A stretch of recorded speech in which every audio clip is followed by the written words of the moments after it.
Bakit nga ba na dapat may alam ka sa construction? Marami ang hindi interesado sa construction, pero sa bidyong ito, ipapaliwanag ko sa iyo kung bakit importanteng malaman mo ang tungkol sa construction. By the way, itong bidyong ito is sponsored by Unisteel and Supply Services. Pero bago yon, pakinggan po natin ang storya ko about sa construction. Ako din ay walang kahilig-hilig sa construction hanggang mapunta ako sa garaheng ito.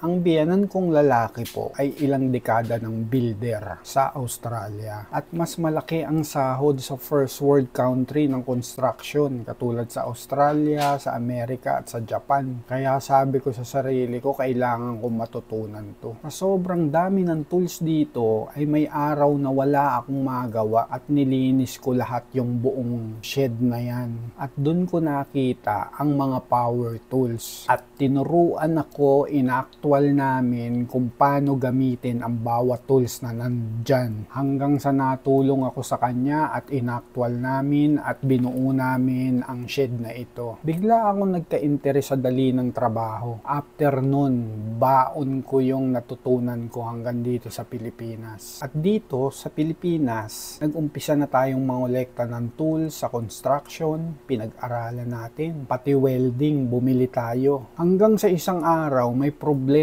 akong nakita pag uwi ko rito. Nang nakikita ko ang mga presyo ng sahod dito, mura nga, pero mapapamura ka sa gumagawa. Hindi ganun ka-skilled katulad sa first world. Tapos, ang masama, karamihan sa kanila sasabihin marunong. Kahit natutunan lang ng ilang beses, marunong na. Yung iba pa nga, sasabihin magaling na sila. Tapos, pag nakikita kong ginagawa nila, nakikita ko yung standard ng trabaho na i-compare ko kasi yung standard ng trabaho dito saka yung standard sa abroad. Hanggang sa dumating yung iba ako na lang nagawa. Kung hindi man ako, halimbawa iba papagawin ko, sisiguraduhin kong babantayan ko. Kasi minsan pag hindi mo nabantayan, akala mo alam na nila, pagbalik mo, dun mo lang makikita na mali pala yung inutos mo. Kaya napaka-importante po na kahit basic construction lang dapat alam natin. Lalong-lalo na yung mga maintenance ng bahay, yung mga repair,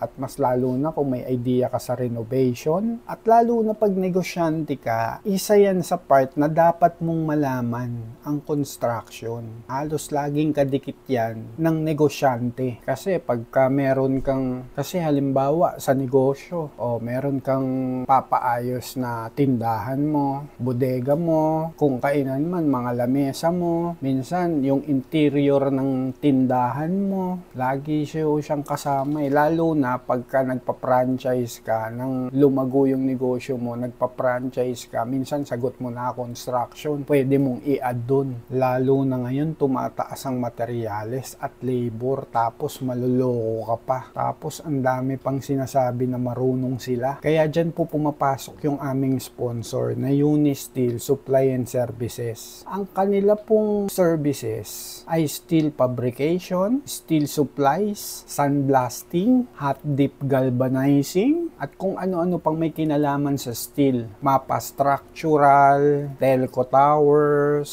Mag-inquire lang po kayo dito sa page nila as long as may kinalaman sa steel. At makakasigurado po kayo na eksperyensado ang mga tao dahil isang veteranong engineer po ang may-ari nito. Kaya proven and tested po siya, wala na kayong isipin pa. At siguradong professional. Ayun po, mag-PM lang kayo, may sasagot sa mga inquiries nyo. Ako po, kahit general understanding lang sa construction, parang nag-umpisa akong DIYers Pero na-achieve ko yung mga gusto kong design. Ang dami po sa YouTube ng mga tutorial, pinapanood natin yung mga idol natin. Yung cabinet po na yan.